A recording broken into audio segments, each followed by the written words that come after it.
It's been a while. Mike Yeadon, thank you for joining me in the trenches.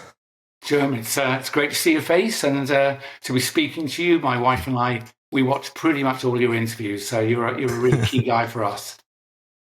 Well, Mike, you have been a key guy for me, ironically. Let's just quickly go back, just a little bit of history here. I think you and I were introduced around late 2020 by our mutual friend, Rainer Filmish. Shame. Lots happened to him also, but right. A lot's happened since then. Oh, my word. We've been through the washing machine and several PSYOP campaigns and jabs and whatever. But it's good to see that you're still smiling. One of the reasons we like to listen to you is that your voice is a good voice to listen to, and you can't help but smile very often, which is it's rare enough. So it's infectious too, as you can see. Mike, I get that from Bob Moran. He said once upon a time that you must treat everything as if it's satire.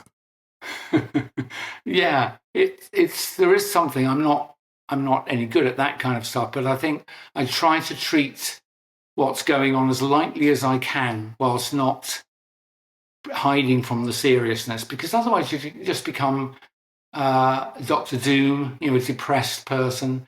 Somebody said to me the other day, if you hold strong negative feelings inside you without any release for them, it will corrode you. And I think that's probably true. And I've managed to not let that happen, because I focus as much as I can on objective things. It doesn't bother me which particular actor is doing what particular thing.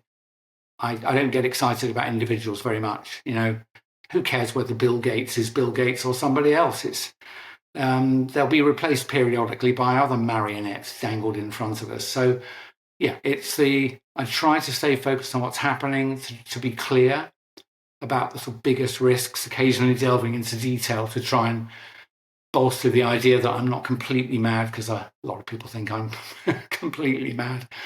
My wife keeps me sane as well, and we're good at laughing. So, I'd like to follow your lead on that too. Life's a mixture of sort of horrible seriousness and absurd jollity at the same time. So I'm with Bob that it's absurd. I remember when Rainer introduced us, and he said in his email to me, "There's this scientist. I really, really want to introduce you to him." And it got me thinking, Mike, is science dead? Oh, no, it's a very good question. No, I wouldn't say it isn't dead, because doing science or looking at things scientifically is a process anyone can learn to do. And a friend of mine describes it as never pretending to know something that you don't. In a recent interview, I pointed out that we've got at least two kinds of knowledge, maybe more, but these two are very clear to me. Things you know because you've done them yourself. You've put your hands on them. You've wrestled with whatever the thing is. You may have fired a gun or planted a crop or whatever it is, cut some wood up. You know those things from experience. And then there's all the rest. Someone told you and you chose to believe them.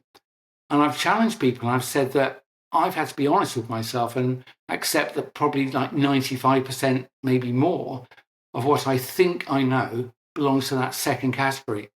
And I haven't got enough processing power to go and examine everything that's in there that I think is knowledge.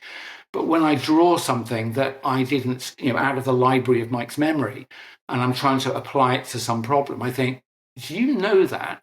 Or was that a story which you've accepted uncritically?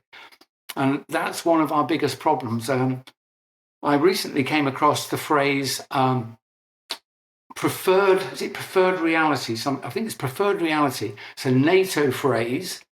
And I saw it in the context of some disclosures that NATO had essentially been running the EU or large numbers of countries we would think of as in Europe. And they were given instructions to say this is a public health emergency, but it's going to be run as if it was a military op. It requires these kind of capabilities. And we're going to tell you what you need to tell the people. And we've all got to do the same kind of thing just to keep the story straight. I mean, they said it's for good reasons, but they used the phrase repeatedly when we tell you these things and you're to tell your population these things, it's to impose our preferred reality. And I thought, God, that's the difficulty I face when I speak to somebody who believes the narrative. They're living in a different plane somehow, because they may know 50 or 250 things that I know are lies.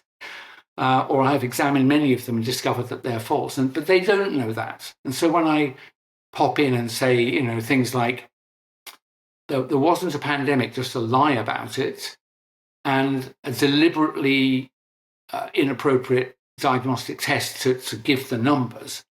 And then, unfortunately, people died in care homes and hospitals, and their deaths were attributed to this disease. And there's your pandemic. And they go, nonsense. I know lots of people who, whatever, I have people who worked in hospitals. They'd have told me if that was happening. But the thing is, the people in hospitals, I've heard from other people who worked in intensive care, who were not trained intensivists. They were like general medical staff, but they got assigned to these newly opened intensive care beds. And they came in, there's plastic sheets hanging from the ceiling. Everybody's gowned up with gloves and CBRN suits. They look at each other and they can see terror in the other staff's eyes, and they're signaling what to do next on the protocol, and then nipping out of the room again. So I'm sure when they came home, it was eerie. There were 12 people in the room, all silent, because they'd all been sedated, intubated, and ventilated. All I could hear was the hiss of the machines, and one by one, the heart tracers went off. Just imagine how terrifying that would be. We were doing all we could. We followed all the instructions, and they were just dying. When that person comes out and tells their partner or their friends, they're reinforcing the preferred reality. But in practice, none of those people should have been on ventilators. I don't know if I explained this last time. So I'm a research scientist, not a doctor, but I've worked in the field of respiratory for pretty much 40 years, just under 40 years. Yeah, 40 years this year. My PhD was in respiratory depression and opiates, so I just classify. So when we breathe in, our diaphragm is contracted, and so it falls downwards towards your abdomen, and we swing our chest muscles forward and upwards. And those two things together make your chest into a bellows. There's negative pressure between the inner wall of your chest and the outside of your lungs. And so as a result of that reduced pressure, air flies into your airway, through your open airway, all the way down. So here is my contention, Jerm, for the listeners. No patient with an intact, unobstructed airway, so a hole all the way from the mouth down to the bottom of the lungs, and with an intact chest wall, they've not been crushed, shot, or stabbed, paralyzed, or hit on the head. So they're able to produce rhythmic respiratory movements, and the air will go in and out. No person like that should ever be sedated, intubated, and ventilated. Why? Because when you ventilate, you do it naturally. You produce that negative pressure, and the air flows in nicely and inflates your lungs gently, and then the reverse happens on exhalation. It's not true with a ventilator. With a ventilator, you're being blown up like a balloon. Now, it's not as gross as you heaving away on a birthday balloon, but that's what you have to do. You have to mount a considerable intratracheal pressure, the opening pressure, to begin to inflate your chest and lift your chest up against its weight. You have to keep pumping the air in until you've got whatever the required tidal volume is, which is usually half a litre or so. And then when that machine goes off, then your chest collapses and out comes the air. Well, when you do that, it's an incredibly aggressive act on the human body. You're pumping it up, letting it collapse, pumping it up, letting it collapse. That's the reverse of your normal physiology for your entire life. That process of pressure and then collapse tends to produce lung injury. Eventually, water starts leaking out of damaged blood vessels, and you get an edematous lung. It's called atelectasis. Gradually, the most peripheral areas of your lungs start to fill with water, and what happens is the pressure required to ventilate you steadily rises and rises. And you are on a one-way ticket to death. So, and you need very skilled internists. They call it flying the patient, because they're monitoring the volume, the rate at which they inflate you, the pressure at end expiration, when you breathe out, you don't breathe out fully, right? If I breathe out, I can breathe out another litre easily. So you don't go to the bottom, but if you're lying on your back unconscious and the machine just goes off, your chest collapses. So you need to apply a positive end expiratory pressure. It's called PEEP. And that's adjusted by the intensivist. So there's multiple dials you're playing with. It's a very complicated machine that they cost, I don't know, tens of thousands of dollars, maybe hundreds of thousands. They're built by hand at the rate of a few a week in a couple of factories in Germany and Switzerland. So you could never have ordered 30,000. That's a joke. I knew that. I knew there weren't that many in inventory anywhere in the world, nor could they be provided this side of the following year. I know this. I've seen these. I've used them. So if you take a person who might be having a panic attack, maybe they have got a cough, and they're hyperventilating, their eyes are rolling in their head, their heart rate's thready and 200 or 150, and their blood gases are all over the place, you don't sedate, intubate, and ventilate, because they'll probably die, which is what happens in 95% of them. What you should do is calm them down, take a proper examination, tapping their chest, listening to their chest. It's auscultation, I think, and they use a stethoscope. And then after a while, they'll conclude this person is not injured, but they're clearly in a state of heightened anxiety. You might prescribe the lowest dose of an anxiolytic one time. It's amazing if you've ever had a panic attack, which I did as a 30-year-old. The tiniest dose of an anxiolytic just dissolves your anxiety, and 20 minutes later, you're looking at the ceiling and everybody looking at you. And you go, what? It's like, what? And they're going, are you all right? It's like, yeah. What's going on? It's like, well, you were off your head, Mike. You were crying, you were rolling around on the floor. You said you couldn't breathe. Anyway, so this is what happens when if you lose it and you're whatever, you get overwhelmed by events. Sometimes it can be fear or grief, or the television's told you could catch this virus and die. And people were rolling up at hospitals, and I think a lot of them were in a state of panic, that the people assessing them thought, oh my God, they've got COVID. Look at this, their heart's racing, can't calm their breathing down. They're telling me they can't breathe, they're short of air. Get them on the ventilator. What they should have done is take a proper history, if appropriate, the lowest dose of an anxiolytic, cup of tea, kindly hand on the arm. I'll come and see you late in 20 minutes, dear. And then, I'm feeling, and then if you're feeling a bit breathless, take a breath of this little mask. It's got like a little extra oxygen for you, and we'll come and check you again. I reckon 95% of the patients, 90% would have just gone home. But these people were recruited into a preferred reality. And I think initially, and I always thought this, I think initially most of the medical staff were also induced into this preferred reality and therefore went on unknowingly to kill their patients. I'm sure the senior pulmonologist damn well knew, because I knew as a non-doctor that this is wrong. I knew as a non-doctor this is wrong.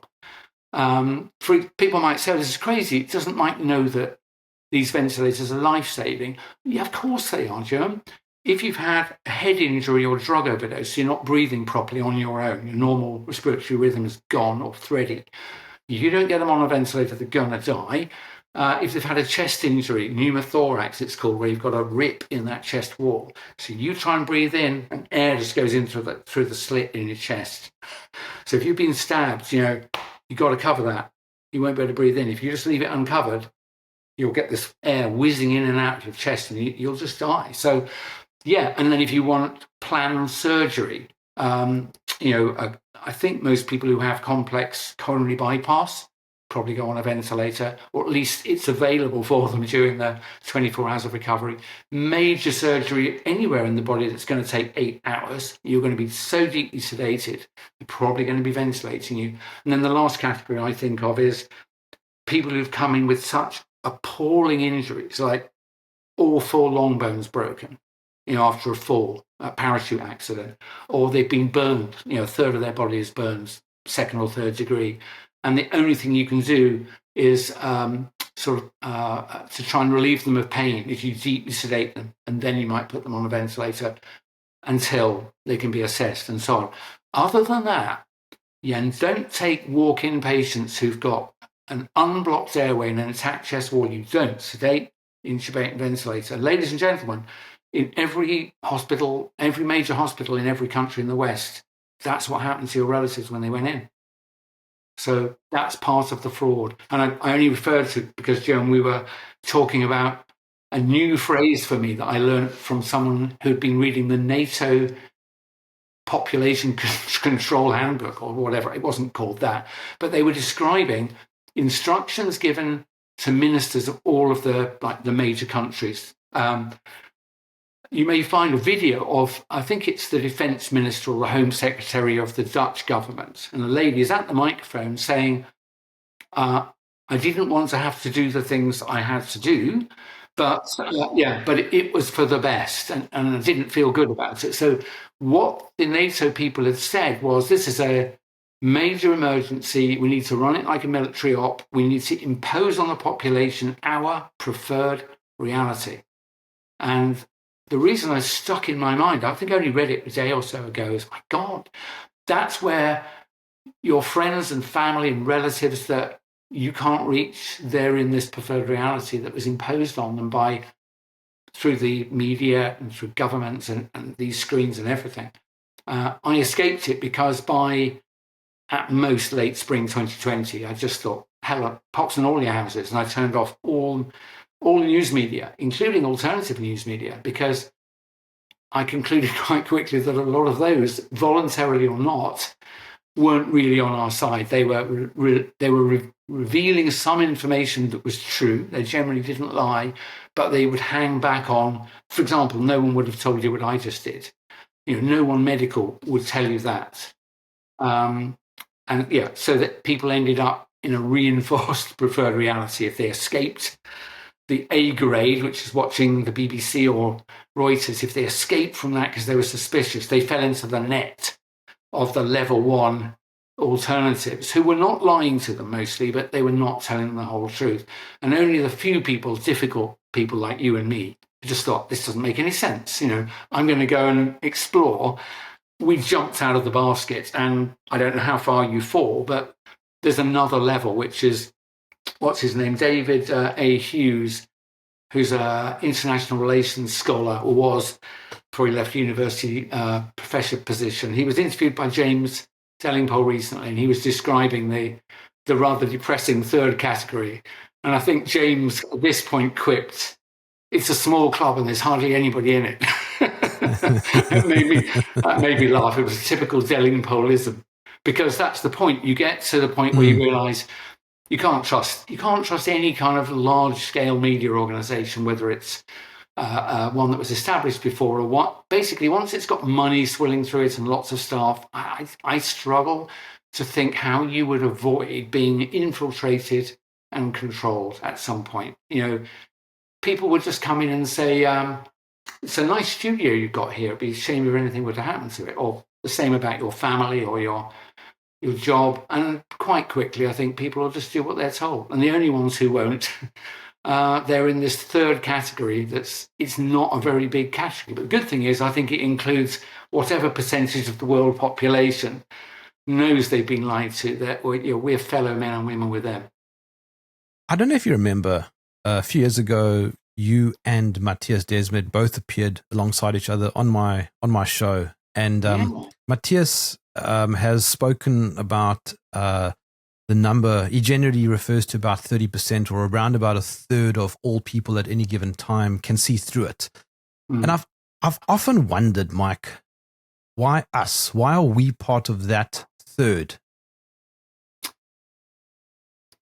My bet is it'll be something about your nature and nurture and upbringing.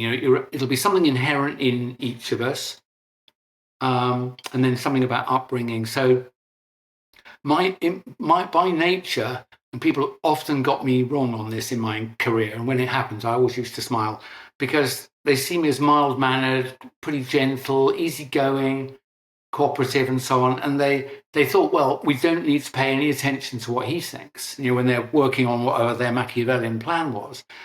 But later, when basically they trod over one of my red lines, and I just literally would not move, to the point that this project ends here if you're going to insist on that, or this is the end of this company. I'm not going to raise money if these are the terms.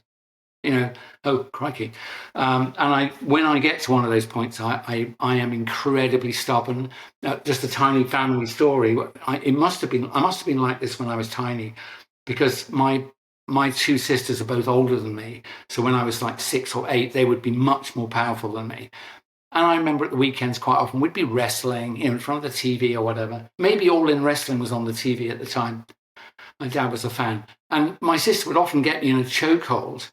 And my dad would say, you have to bang the floor or give in. And my dad said, Mike, give in, bang the floor. And I wouldn't. And he said there was at least one occasion where you went blue and I had to go over, take the sister off you and more or less swing you upside down. I would not give in to the point of unconsciousness. I wasn't giving in. I know it's dumb, but I'm just trying to answer the question. So I think that's inherent in me.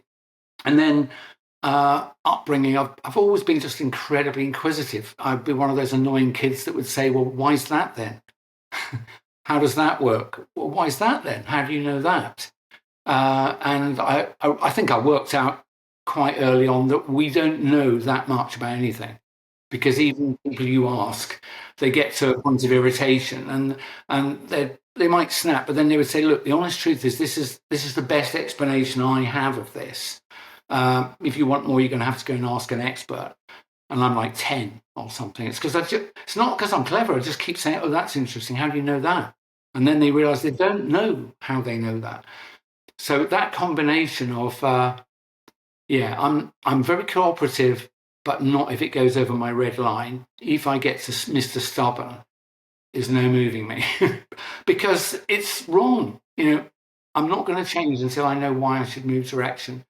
And then, just a natural inquisitiveness. Those things. Let me play devil's advocate for a moment. Yeah. You spend the greater portion of your career in the pharmaceutical sort of lane. Yes. How did you not see anything then? I think I must be naive. I'll tell you, I was aware that I think maybe there were 3 major, criminal cases involving my employer. With 2 or 3 anyway, because I worked for 2 or 3 large companies, Wellcome, then Glaxo Wellcome briefly, and then Pfizer. And so there were a number of cases where, Pfizer was fined, I think, $2.3 billion when $1 billion was a lot of money. Now, we weren't being fined in research for anything we in research had done wrong. The corporation was being fined for, we didn't quite know what. It's like mis-selling or hiding safety information, hiding lack of safety information. And I think naively, I never attributed it to the company, but say over-keen sales forces. Because I know there was one fine for, I think it's called, what is it called? Off-label promotion. So if you've got a drug and it's approved for a certain migraine headache, you can't start saying, oh, it's good for all headaches. If you've no data, you haven't got it approved with the FDA for all headaches, you are not allowed to imply or say that it's not just migraines, doctor, it's all headaches, something like tension headaches as well. So but you can imagine how easily a sales rep, I don't know whether they still exist, but they did in the 90s and noughties. You're visiting 5 doctors a day, you're trying to pitch this drug. That's how it worked.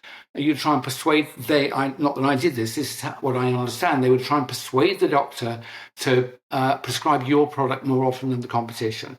You'd leave little mementos, little desk ornaments, a reminder, and you want to hit them with the key points. But you're not allowed to say things that aren't true, that are beyond what you've negotiated with FDA. But I bet you people just went a little bit over, like all the time. It's probably what they did. And I imagine there was a team leader and then a captain of all the team leaders that said, we need to push on Vioxx or Viagra this quarter, we're short. And people would know what that meant. It's like, just go a little bit, don't lie, but just hint. And I assumed eventually that it was, basically the Attorney General said, you guys have systematically and persistently fail to comply with what you agree with FDA. Fine, guilty. It's criminal. You're not allowed to do this. So I didn't know. I don't know for sure, but looking at what the corporation's done, knowing that the CEO is a respondent in various court cases, it's not, this person isn't, I'm not just managing the corporation. They know what's going on. They know that what's being shipped out of their organization were not vaccines. Albert Bourla is a veterinarian, but he's a clever guy. He's been in applied science for decades. I always say to people, he knows what I know, right? I've never had to use anything more than basic knowledge in my field, like the ventilation stuff. If you were to have lectures on how to ventilate a person, it'd probably be in the first chapter. All this stuff, how lungs work, why ventilation is necessary but inherently dangerous. So you have to watch out for these things, and then we'll get into the practice.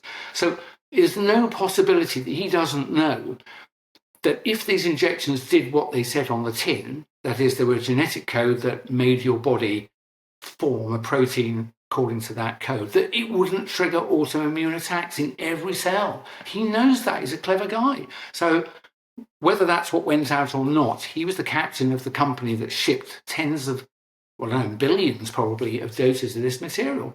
Also, he knows that you cannot, the expression, politically incorrect expression, you can't make a baby in 1 month with 9 women.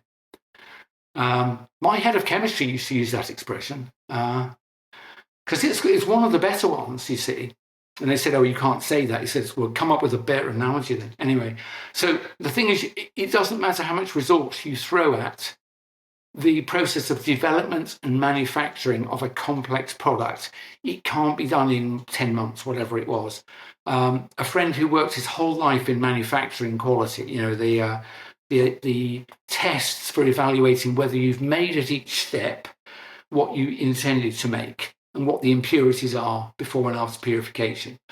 Each step has to have all of those tests validated. So you have to check that things don't interfere with them, that they're precise and reproducible, and you negotiate with the regulator and you show them what they're doing, and they go, that looks a reasonable protocol, or we don't think you should use gas chromatography because of their very large molecular weight species. You should use, or in addition, mass spectrometry or something. It's a negotiation. And he said the manufacturing methods validation and agreement with the regulators would take between 1 and 2 years.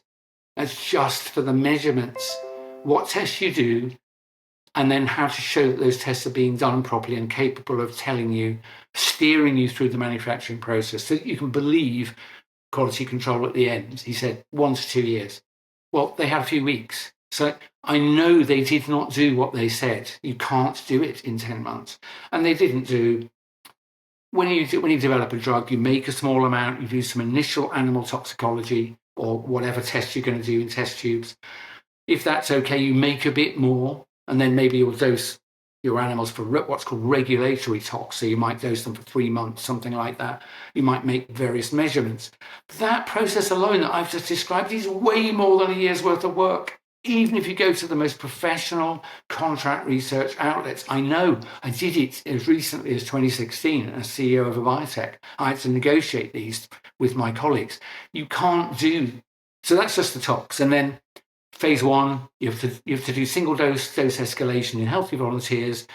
We would reckon that entire process of getting ethics approval, getting the protocol, getting ethics approval, either recruiting centres, they might be hospitals, or if you had an in-house unit, you might do it in-house, and then doing the dosing, getting all the measurements, you're looking at safety, toleration, and pharmacokinetics, and writing that up. That alone is about a year in big pharma with its pedal to the metal, right? I know that. So could you shorten it? Yeah, you could probably shorten that even to 3 months, but you haven't got 3 months. I've just told you need 1 to 2 years just for the manufacturing method. So I knew, ladies and gentlemen, and I maintain to this day, that what they've told you they have made is not possible in the time they made it. So either A, they made it before the event, which is not good, is it? If they made it before the event, then they've simulated the event, or they've released something at you, which we could come back to. But neither of those are good.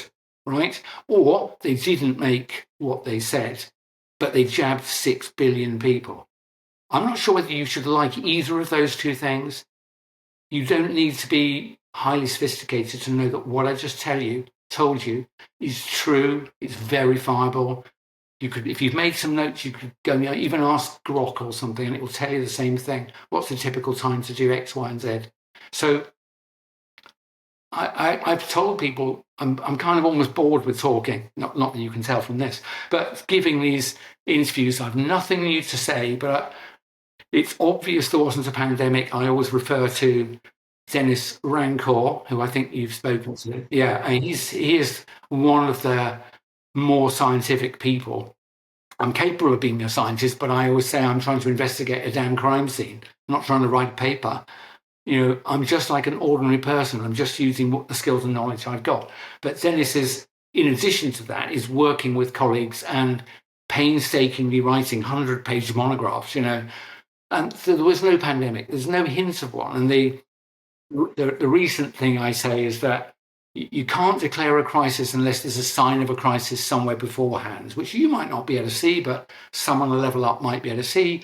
So if someone's saying there's a forest fires coming towards your city, someone's got to smell smoke or see flames. If there's an imminent shark attack on a beach, someone's seen the fin.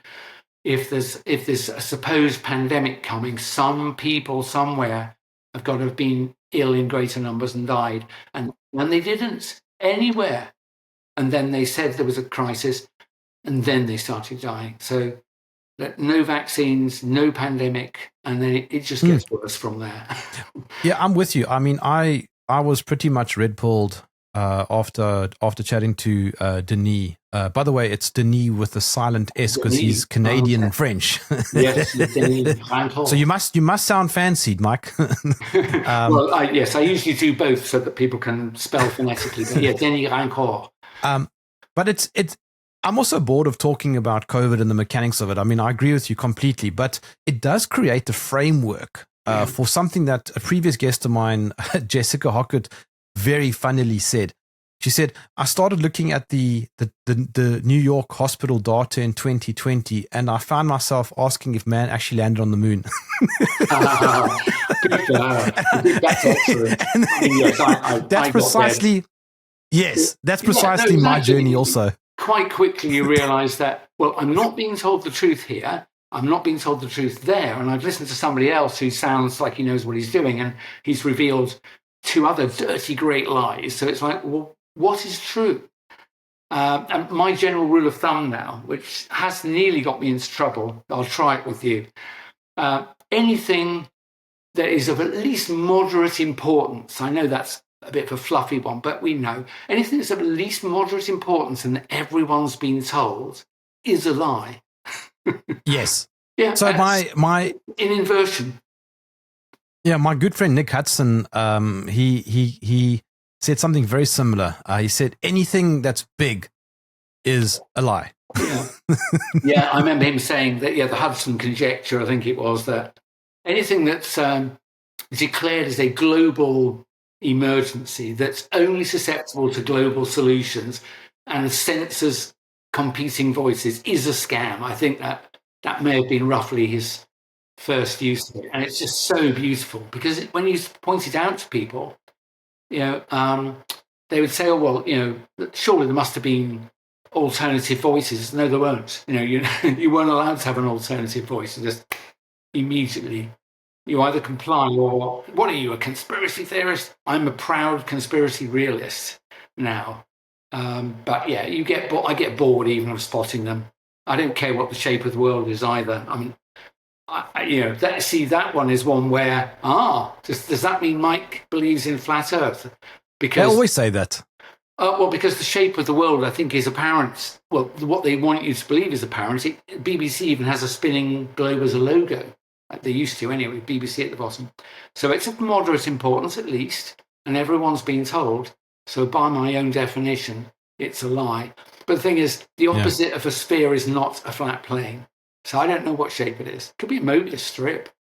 I don't know. It's not discernible. Just quickly before we go any further, Mike, there's a strange humming or buzzing sound. Is it coming from your side? I think it might be the fan. Yeah, it's the fan. Oh, okay. All right, that's fine. I wonder whether it's because I've got it sitting on a hard surface, and if I put it on 2 blocks to allow it to, it may be that I'm suffocating its cooling capacity. Hold on. I've got it sitting on a box. I haven't got anything as sophisticated as a computer stand. What the COVID era showed me, Mike, is the ability to question everything that we think we know, but it's an extremely uncomfortable process. Yeah. Yeah, I find it less uncomfortable now because I've had years to be aware that the world isn't the way up I thought it was, on all the things in it. But I'm no longer frightened by it in any way. I think I was very upset by the end of 2020, and then I had my religious encounter in the middle of 2021, which was, I don't know, a belief that what I was doing was looking into the face of evil when I was speaking out, and that's why I was doing it. But on the other hand, it was important to do it, and really I was getting the spiritual equivalent of a kick up the backside, really. It was, here's a gift of courage and resilience, get on with it. So, and then since then I wouldn't say I found it particularly disturbing. Most people, a lot of people do though. Yeah. Yeah. Because I was about to ask you, knowing what you know now, and using the idiom "ignorance is bliss," would you go back to 2019? Not if the situation that we are discussing was as it is. I wouldn't want to go back and be ignorant of it. I wouldn't mind going, if I could be in a time machine and go back to a time where this wasn't happening. Yeah, that would be great. But the thing is, I think what has gone forever probably for me is the sort of belief that, my fate is my own and it'll be what it'll be, which is quite a nice feeling in early retirement if you're, in reasonable health and comfortably or financially. It was a nice feeling to, it's almost like I've made it to the end of the race now. I can run if I want, but I'm not required to. And then I'll just sort of like meander on through and then be found one day in a workshop or something, with a bunch of carburetors half assembled. But then it's like, now I realise they really are after us. And I don't know whether we've got 3 months, 33 years. That's not nice. And also, I don't know whether you feel this, but living where I do in southern England and criticising the people I do, it does cross my mind occasionally that if I was in their shoes, I think I would have got rid of me quite a long time ago. And I did hear from someone who gets about Parliament, shall we say, that they were definitely discussing my name in the summer of 2020. Oh, they know who you are, right, Mike? That's sort of said like that. And they presumably discussed what to do. And there might have been some that were like keen to, let me at him, I'll take him out, knock him off the road in my, large car. They could follow me out next time I'm riding a motorbike, just run me off the road. Nobody would know. They could have. They don't have to pick me up in a black windowed Suburban and do horrible things to me, although they could do that if they wanted to. But I just wonder, I don't know, it makes me think they just don't care. I don't want to be murdered or arrested, but the fact that I'm allowed to move around freely means, I think, Jim, honestly, they believe they've got me sufficiently circled that I'm not a problem. Because if I was, and if I was them, I would have done something. So that, I think, is a reasonably logical conclusion, that they're not worried. What I'm doing is not bothering them, which is a bit depressing. Mike, I'm sorry for this interruption, but that sound is coming through like a motorbike in my earphones. I know, I can hear it. Do you want to? Should we take a break and then? Why do you think it's so difficult for scientists to rethink what they think they know? Yeah, I think that's not too difficult to answer.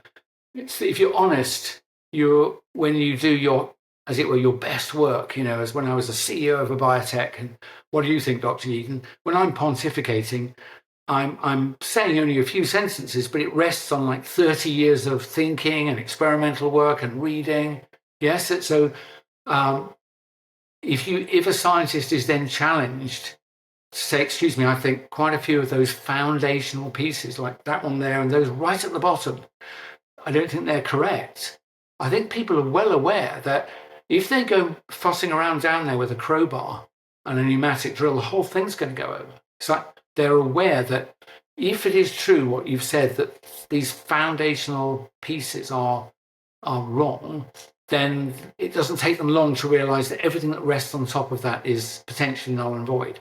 And I think a lot of people are not willing to do the work. So it's like, this guy could be right, but it's just that far too inconvenient. So just in case he's right, I'm going to ignore it.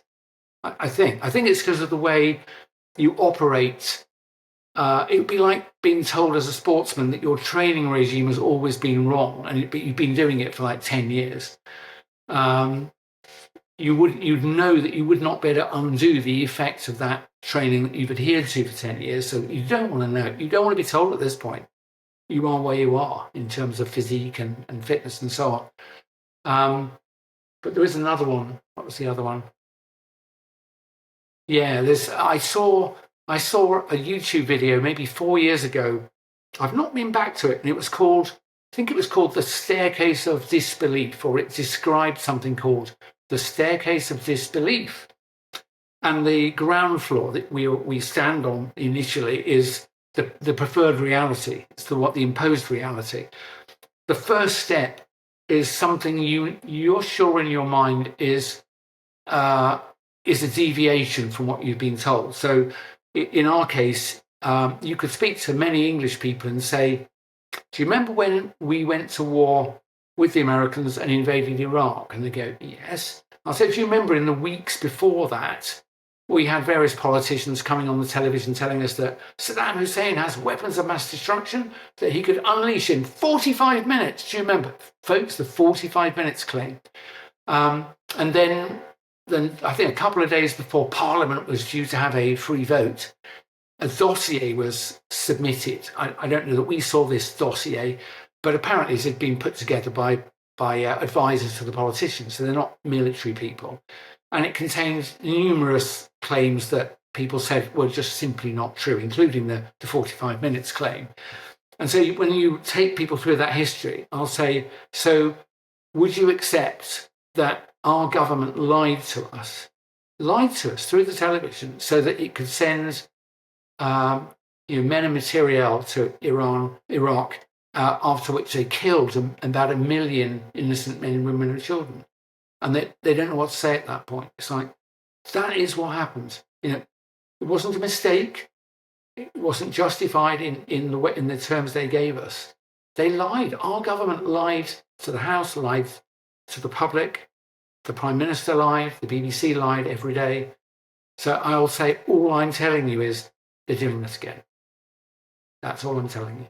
They're doing that again. But people don't want to take. People, they know they could take that first step because they already know they disbelieve. They know that narrative. People joked about it, the dodgy dossier, they called it. But they won't put their damn foot on it, Jerm. That's the strange thing. And it's also like JFK, obviously happened when I was 3, so I don't really know anything about it. But the idea that this one gunman with one manually loading rifle did all of that. Everybody knows that's just nuts, isn't it? I don't know what happens, but I do know we were lied to because that was the official conclusion. And anybody who said otherwise was a conspiracy theorist. 9/11 too. That was a big one, and yet 9/11. I didn't question it until like 2016 or something. Oh God, I didn't. I only questioned it in the same way that Jessica Hockett said she started asking about numbers of people in New York hospital and then started asking if we'd gone to the moon. I realised that 9/11 must have been an inside job during early parts of 2020 because I rapidly realised that almost everything I looked at that was important wasn't true. So when you get whole line of things are just not true. Then it makes you think, well, what else are they lying about? And it's like, well, pretty much everything. So, but I'll tell you what, it's only recently, I've never spent any time on 9/11. Why? Because I concluded that they must have destroyed them in some way. What does it matter to me how they did it? And then somebody said you should watch Judy Wood's Where Did the Towers Go? And I watched a bit of it and I thought, oh shit. Because what she did very elegantly is show you pictures, show you wreckage, just keep asking, where do the towers go? So you ask any person, if a 110-story steel frame building clad with masonry and so on, if you manage to allow it all to, let's say you could saw up all of the structural members and allow it to fall in a heap, right? Maybe you could hit the bits of masonry with really big sledgehammers. How big would the pile be on the floor at the bottom? And they reason for a bit and they go, 10 floors? And I'll say, I don't know, but yeah, maybe a pile, a tenth. How big was the pile? And they go, I don't know. I'll say it was about a floor high, about a floor and a half high. And then they go, where did it go? And I go, exactly. So the only conclusion I drew from that scientifically, because I don't know how they did it, but I know they didn't do it using methods I understand. Because all methods I understand would have produced a socking great pile of waste, and it wasn't there. So and then here's the next thing. So something was used that we don't know about. I think you would be unwise to assume they ain't going to use that again, or have not already used it again. For example, as a child, I used to like reading. Sorry, Hawaii. Yes, I don't. Yeah, could be the same technology, a different manifestation. But when I was a kid, I used to read like strange tales, things that have happened in the world that are all grouped together in a book that makes you go, "Ooh, isn't that interesting?" And I remember reading one about what was thought to have been a meteorite, which in 1908 exploded over northern tundra of Russia. I think over a place called Tunguska, the 1908 Tunguska meteorite. And until a week ago, I thought that's what it was. Some sort of dirty snowball came in, obliquely blew up and flattened, I think, 8 million trees or 80 million trees. Even decades later, you could still see all these matchsticks, all these trees flattened over many miles. But then I was reading something else that said that it may be possible to use scalar waves in combination using more than one projector and create something that was described as an energy bottle. If you have three sets of scalar waves, you can form a three-dimensional shape that could contain energy of some kind. Most of us know that waves, if they impinge one on another, they can either amplify each other if they're in phase, and they can cancel each other if they're out of phase. Most people have seen that when they've been swimming, even. You see it in water. It certainly happens with sound, and it will certainly happen with radio frequency and all sorts of other electromagnetic phenomena. And so the idea, I think, I have an bad O level in physics 40 years ago, but I think the idea was you have multiple machines that are producing these waves, and the point where they all intersect is a potentially controllable three-dimensional structure. And the idea was perhaps they were experimenting with this technology in the Northern Hemisphere in 1908, and that was the result of it. It seems possible, but we'll see. But that's the beauty of the last few years, Mike, that it's opened up a whole world of thinking, of critical thinking that we previously didn't experience. Of course, many around us will just call us clowns, and they carry on believing everything that they are told. But I quite like the idea of thinking about stuff. No, you probably saw me enjoying that move from it was probably a meteorite to it could have been something that humans did on Earth. Wow, it could be either of those, and it could be a third phenomenon. I don't know, but I basically widened the solution set by quite a lot. So I think Judy Wood's work is terrific, and it's an object lesson as well for us all. Just adding to what you were saying earlier about that third camp. So Noam Chomsky once upon a time said something along the lines of one of the most powerful ways to control people is to create the set of parameters within which you will encourage fiery debate. And even within those parameters, people are arguing and disagreeing. Yeah. But it's outside of those parameters where a greater truth lies. Yes. And that's effectively what you're talking about. It is. Exactly. That is exactly right. Yes, it's to create a controlled dichotomy and encourage vigorous debate inside that, so that the additional solutions, one of which is the truth, is not even touched on, and if it's raised, it's censored. And that is where we are. But there's a slow trickling. I think it's just quite reassuring that even if I'm watching, videos about my hobby, old motorbikes, that quite often people are now putting comments, sarcastic comments like whatever, and that's whatever. They realise we were lied to over the last 5 years, and they're not being censored now. They're not very precise comments, but whereas in the first year, people were very, very twitchy, or at least the platforms and the algorithms were very twitchy. You literally couldn't deviate from the proper narrative, and now it seems to have softened. My concern is that if people only after 5 or 6 years start to realise that one thing might have been told to them incorrectly, they haven't got very far, right? Just because we were told about bombing Iraq that may have been 2001 or something. I don't know. Or Japan. Or Japan. Absolutely, that was fascinating. So so there you go. You can be intellectually fairly sure that you've been lied to, but it doesn't change anything because the imposed preferred reality dominates. And so I fear that not very many people have got to the point of realizing that it's all an inversion, that it's not good enough just to say, I'm going to refuse the next kind of jabs. And it's like, at that point, there might be nothing in the shops and only digital money. So have you thought about that, and have you planned for that? Because if not, you'll either starve or get jabbed. So people don't think very far down the road. No. Well, that's what I wanted to ask you. So let's just say you have woken up, so to speak. What now? Yeah. Well, I won't give away the details of my planning because it's not very sophisticated.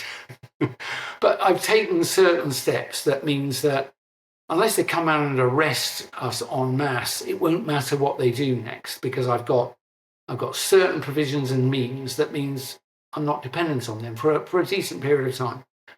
But if they say you're not allowed to travel, and if you're seen outside, it'll be considered a breach of quarantine or whatever, then that would be very bad. But we're not going to starve or be immediately poor. I've taken steps to make sure that's very, very unlikely. But I don't think, I'm hoping more people wake up, that there'll be more people woken up by the time, that I do think more people are waking up. And I don't think it needs to be very many. If you imagine them wanting to impose a digital ID on everybody, and even if 5% wouldn't go along with it, in Britain that would be, I suppose that's 3.5 million people. That's 70 million odd. So 5% is 3.5 million people. I don't know whether 5% would decline it, but we are already quite primed to reject it, because Tony Blair, early in his prime ministership in the 90s, tried really hard to impose it, and I think people realised that the very least we're going to be asked to account for our whereabouts and who we were when walking about peacefully. And we've never had that culture in Britain. It's not a papers, please society. And I think so. People have been, and we managed to fight him off, whatever, politically, journalists. So I think if they come at us again, I think it'd be quite difficult. And so if 5% rejected it, it doesn't really work. So if 5% reject it, some people then are going to be selling food on the black market. I'm going to be buying. That's the answer to the question. If it's so few that there's no black market, then the answer is I'm gonna pray and then I'm not taking it. I'd rather starve than I'm not going to use digital ID. I've said to people, oh, why don't you do that? You just don't have to be jabbed. It's like, I think that's the first step inside. I call it the human abattoir, or it's a digital panopticon, digital gulag, whatever it is. That you don't need a digital ID. You can already identify yourself in multiple ways to whomsoever needs it. So I keep saying to people, why do they want you to have it? And the answer is, it's not for you. It's for them to control everything about you.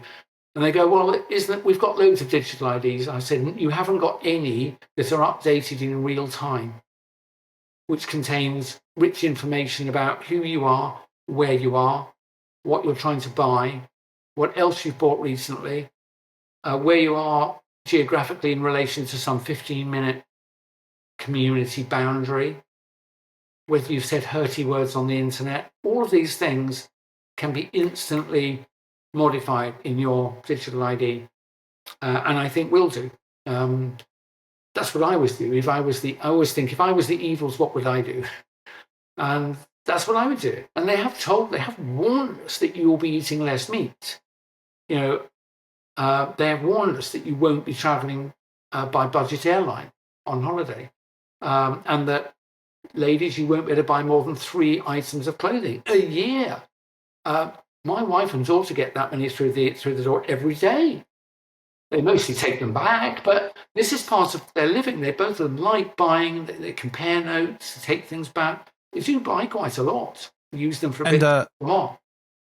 On the comment of meat, I go hunting, so they're not going to stop me. No, they're not going to stop somebody with guns. Yeah, exactly. So if you've got access to the wild places where you may be able to secure something that you could cook and the means to take it down. Well, yeah, I don't probably, but I have started making friends with people who are in the butcher trade and in the farming trade. I had a really lovely meeting last weekend to go and meet. It's about 40 people. That it's like an informal farmers market, and they do a lot of it by barter. There's not. It's, if there's any money, it's cash, and a lot of it is just pure barter, and also trust. You know, I bought you £7 of beef last week. You brought me all these cherries this week, whatever. So they're all awake, and they knew who I was. So it's quite embarrassing just going into like a village hall, and there's all these people looking at you, like pointing at you. I just go, hello.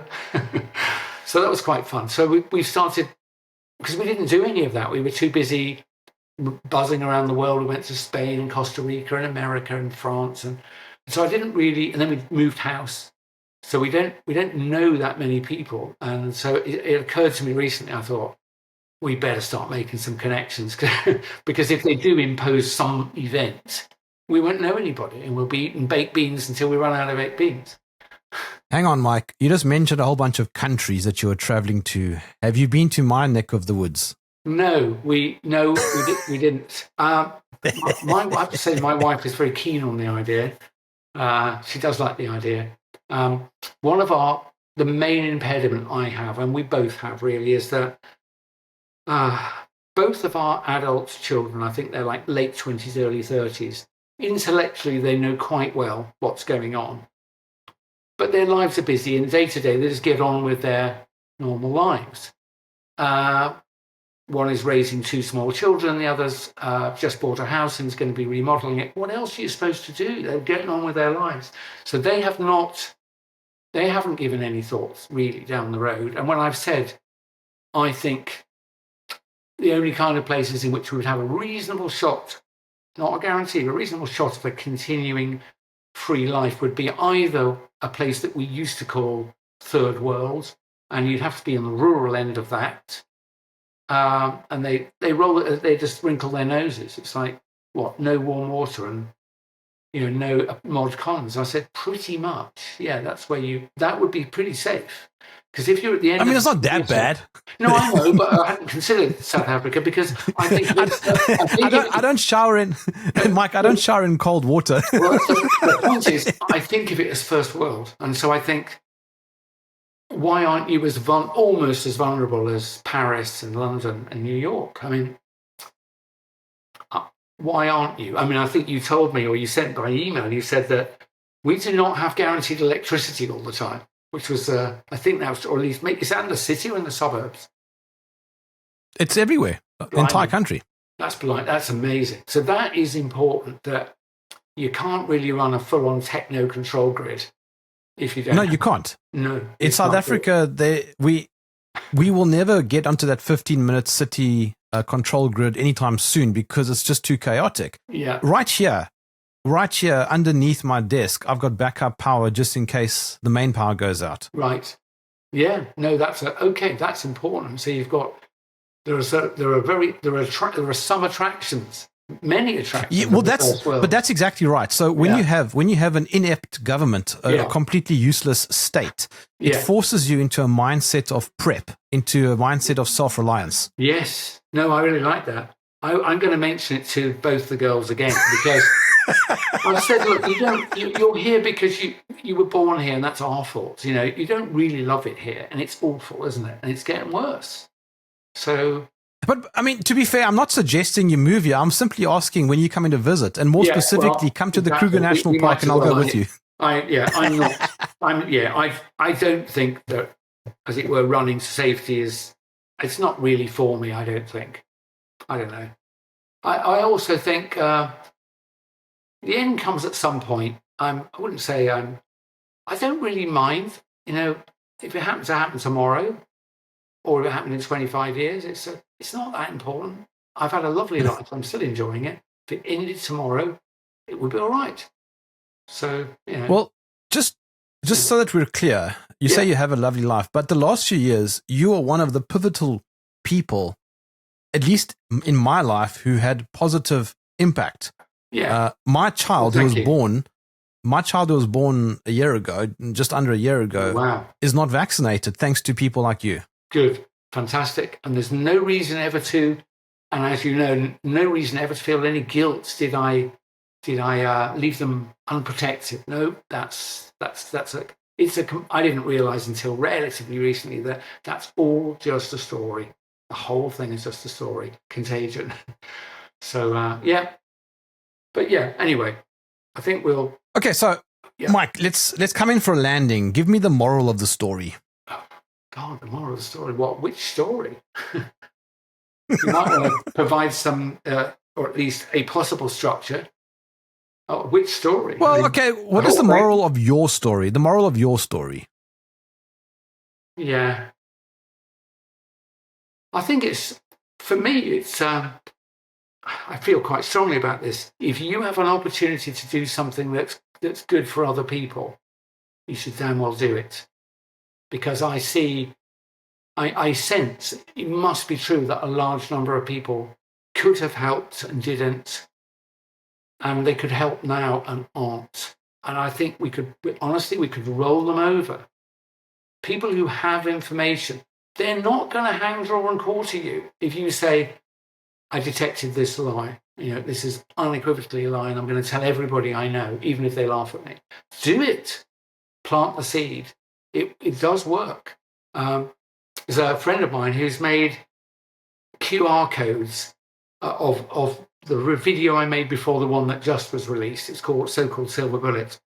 And he'd written it, COVID was a big lie, is in English, then the QR code, and they've appeared all around the world. Every now and again I get a picture from a bus stop in Bogota or something, or someone sent a picture from I think it was the highest point in a Swiss ski resort recently. They took a picture and there was one of COVID is a big lie QR stickers on the roof of this thing. And that does fill me, but I actually get quite a lot of joy out of that, because it's not just what I did, it's that other people saw we can do something that could make a difference here. That's all it takes. Enough of us. So if you can do something good, do it. Mike, how can I follow you? Well, I can answer that. I've got two locations due to good friends of mine. I probably would have just crumpled in a heap because I'm not very good with social media, but I use Telegram, Telegram, and you can find me on Telegram. But you must look out for the channel that says Dr. Mike Yeadon Solo. You'll know it's me because it starts with a video saying, this is my channel and this is the title of the channel, Dr. Mike Yeadon Solo. All of the others won't have the video. they may have my picture and my name, but they're fake, and there's at least 2 or 3 others. So that's one. And then the other one is Substack, where as yet there are no fakes. But if you go to Substack, one word, SUB stack, Dr. Mike Yeadon, I don't write very many pieces on the Substack, so I think each of the small numbers that are there are quite powerful. So if you are approaching me or recommending someone approach me for the first time, probably Substack first, just sort of read the articles, because they're not that long and they cover probably all of the material I've covered at some point has been covered in words, that are easy to comprehend. Whether you believe it or not, it's up to the reader, but that's where it is. And that's where I reside mostly, because Twitter still doesn't like me. YouTube doesn't like me, even when I'm logged in as a pseudonym to do with my bike hobby. It knows damn well who I am, even with a VPN on. And so if I write something, it doesn't like it, and I refresh the screen, it's gone. So that is still continuing in year 6, but I don't mind anymore. I just go places where that doesn't happen. But just to remind people that the censorship of the people they don't want you to hear from is just as strong as ever. And as that little meme goes, there's a 2-frame meme. Who is it that's telling the truth? And the other one is the people that are being censored are telling the truth. That's right. So why would people censor me? Early in 2020, it could be because I was talking nonsense and could have put people's lives at risk. But it's 6 years on. They're still censoring me because I'm telling you things that they don't want you to know. I also point out that if you search for me using, I don't know what the right terms are, search engines, browsers, what is Google Chrome? What category of thing is it? That would be a browser. Browser. So if you put Dr. Mike Yeadon in Google Chrome or Apple, is it Safari? And then there's Safari. A Microsoft Edge, is it? I don't know. No. Anyway, if you use any of the big ones, just click return and just scroll down and have a look at a couple of pages. See what kind of material it returns, because mostly it's Yeadon's a conspiracy theorist, and here are some nasty articles from Reuters to tell you how wrong he's been. If you put the same search term in a small browser, and the one I use a lot is Yandex, Yandex, gives a completely different set of hits. And I put it to people in conversation that, do you regard search as a sort of generic property of the internet? And they go, what do you mean? I say, well, if you put the same search term in any of these different windows, it should give you roughly the same information. And they go, yeah. I said, well, that's what I thought too. So if I give you an example that does not conform to that, what would you make of it? And they often don't know. And they have to tell them. I'm saying, someone's dicking with the results. And they're selectively dicking with the results, because if you put in uncontroversial terms, they all return the same thing. I've done the experiment repeatedly. So if you put in my name, I get very different search results in the mainstream browsers from what I get in the other ones. And if I use uncontroversial terms, they're all the same. So in a way, that's proof, I think. But that's only any good if someone is willing to be persuaded that I am being censored, and therefore probably has something dangerous to say. So, yeah, there you go. But, yeah, keep on keeping on, Jerm. I think that's all I would say, both to you, my friend, and anybody who's doing the same. Well, on that note, Mike Yeadon, thank you for joining me in the trenches. It's been great fun. Again, thank you.